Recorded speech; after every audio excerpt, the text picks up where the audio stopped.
Okay, before we go any further, major spoilers coming up for the current series of Doctor Who. If you are not caught up and you don't want it spoiled, switch off now. Have they gone? Good.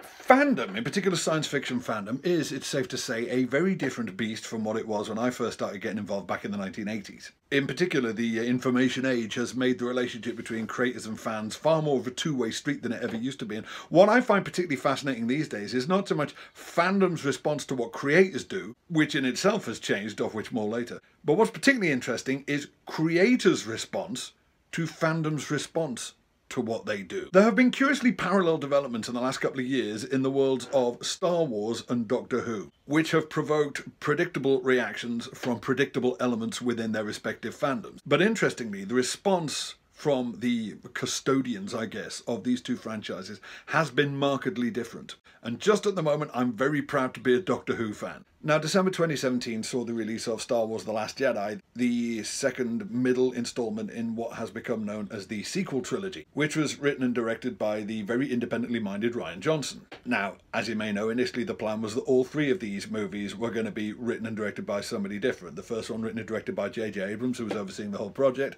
The second one to be written and directed, as it ultimately was, by Rian Johnson. And then the third one was supposed to be written and directed by Colin Trevorrow of Jurassic World fame, although he was let go from the project at quite an early stage. And it was announced that J.J. Abrams was going to be taken over again for Part 9. That's the one which just came out at Christmas, Star Wars The Rise of Skywalker. Now, it's something of an understatement to say that fans' response to The Last Jedi was mixed. I was and remain a great fan of that movie. I thought it did wonderful things. Some of the objections were just plain, well, objectionable. In particular, the more Gamergator-ish end of Star Wars fandom seemed to be really offended by the introduction of a character called Rose Tico, played by Kelly Marie Tran. The problem didn't seem to be so much that there was an Asian woman in the franchise now, but that there was an Asian woman who wasn't 14 years old, skinny, and wearing one of those creepy-assed Sailor Girl school uniforms.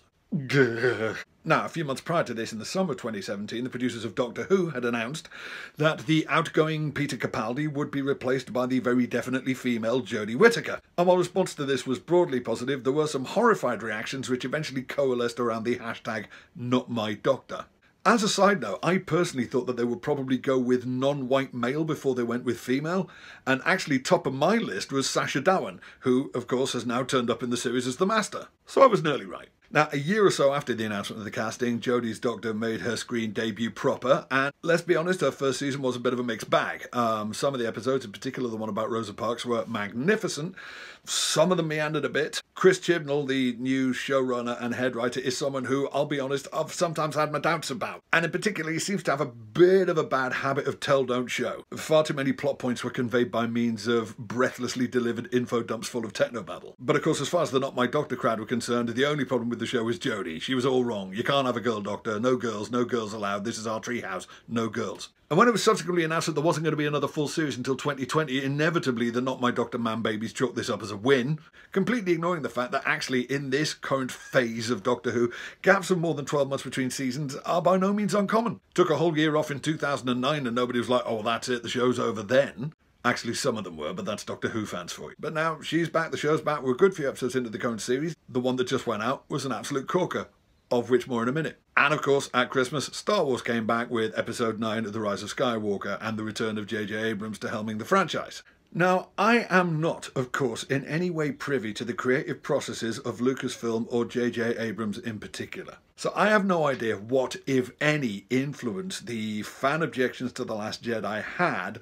on the creative process went into producing The Rise of Skywalker. But it has to be said that The Rise of Skywalker does pretty much everything that those fans wanted it to do. Specifically, it either ignores or contradicts and overwrites almost everything Rian Johnson did in The Last Jedi. Now, of course, the real man-babies have been whining about having a female protagonist ever since The Force Awakens. But in particular, the really whiny fans seem to object to the revelation in The Last Jedi that Rey is not the product of some legendary Star Wars bloodline, but rather the orphan child of a couple of wasters who sold her for beer money. Now, I really liked that idea, and weirdly, just before The Last Jedi came out, I myself proposed it on Twitter. Hey, wouldn't it be great if it turns out that Rey is nobody in particular, that she was sold by her parents to Simon Pegg for beer money? And then lo and behold, the film comes out and Kylo Ren says exactly the same thing. to the point where I actually had to go online and deny any foreknowledge of it. But I thought that was a great idea, because one thing I think Star Wars could really do with getting away from is the idea that it's all about bloodlines. In the original trilogy, it's implied that being a Jedi is a standard of strength and purity to which anyone might aspire.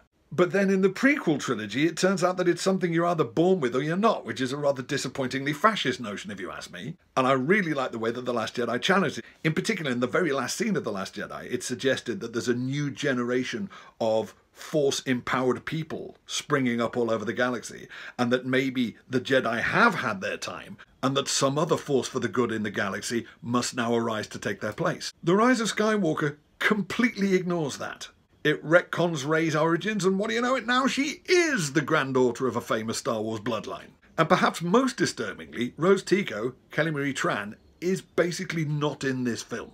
Well, she is, but for about a minute and a half in total, and she gets about 6 lines. And the whole burgeoning romantic subplot between her and John Boyega's character, gone. And, moreover, since there had been a hint in the previous 2 films of some kind of man crush between John Boyega's character and Oscar Isaac's character, now this new film goes out of its way to introduce you to Oscar Isaac's character's ex-girlfriend. So he's not gay. No, nothing gay about him. He's not gay. Look, ex-girlfriend, not gay. And this, to my mind, is almost compounded by the bare token gesture of throwing in one same-sex kiss right at the end. But wouldn't you know it, it's a girl-on-girl same-sex kiss. Because girl-on-girl action, that's the good kind of homosexuality. Not all that weird guy-on-guy stuff. It is weird, isn't it, how the mainstream is so much more comfortable with lesbians than it is with gay men. So, I don't know if J.J. Abrams actually caved in to Gamergate, whiny man-baby nerd bro fandom. But all I do know is that The Rise of Skywalker is the film that he would have made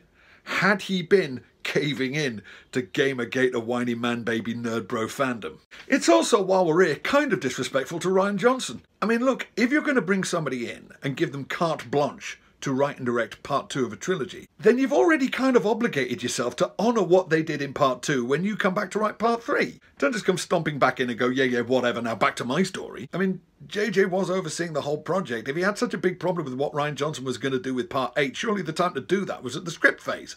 They could have just fired his ass right then like they did Colin Trevorrow. Instead of which, you let him go off and spend a couple of $100 million making his movie and then come back and try and pretend his movie didn't happen. With the result that though The Rise of Skywalker is good fun, it is a bit of a mess. Now, by contrast, back in Blighty, Doctor Who is back, and in particular the episode that was just broadcast, The Fugitive of the Jadoon. We have the Jadoon, the space-suited rhinos who are kind of a police force for hire. They're chasing down a fugitive who is hiding on present-day Earth, and this fugitive subsequently turns out to be an incarnation of the Doctor, of whom neither we nor the current Doctor has any knowledge. And most mysteriously, this new Doctor doesn't recognise our Doctor either. Whether this is a past Doctor we've never seen, a la John Hurt, a future Doctor with amnesia, or, my personal favourite theory, a Doctor from an alternate timeline, remains to be seen.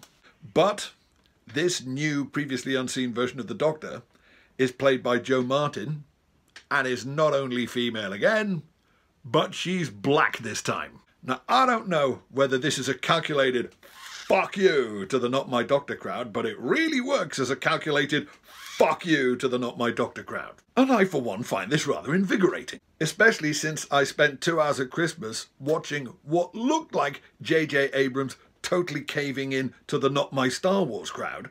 It's rather refreshing to see a creator so totally sticking to his guns. You see, that's one of the big changes with fandom. Used to be, if you were a fan of something, and it changed, and you didn't like it anymore, then you stop being a fan of it. Whereas now, if you're a fan of something, and it changes, and you don't like it anymore, you insist that it changes back. And that's not how it works, folks. If you don't like the direction that a franchise has taken, then stop watching it. Maybe write your own fanfic and read that instead. But as I said in my video about the last season of Game of Thrones, however much you don't like the last season of the Game of Thrones, and let's face it, none of us were that happy about the last season of Game of Thrones, you can't petition HBO to make a different last series of Game of Thrones. Well, I guess you can, but you'll just look a bunch of twats. So, well done, Chris Chibnall. Like I said, haven't always been a fan of his writing, but kudos for sticking to your guns. And as regards what happens in Star Wars next, well, apparently there's a new trilogy coming. And apparently The Mandalorian is great, but I still haven't seen any of it. I'm sure you've got your opinions about everything I just came out with, so feel free to share them in the comments. And if you haven't subscribed yet, do subscribe. And if you're not signed up to the Patreon yet, please consider doing so. Live long and prosper. The Trekkies were feeling left out. This video was made possible by the supporters of my Patreon project, who help me make fun things while receiving great perks and rewards. If you enjoyed it, why not follow the link and join us?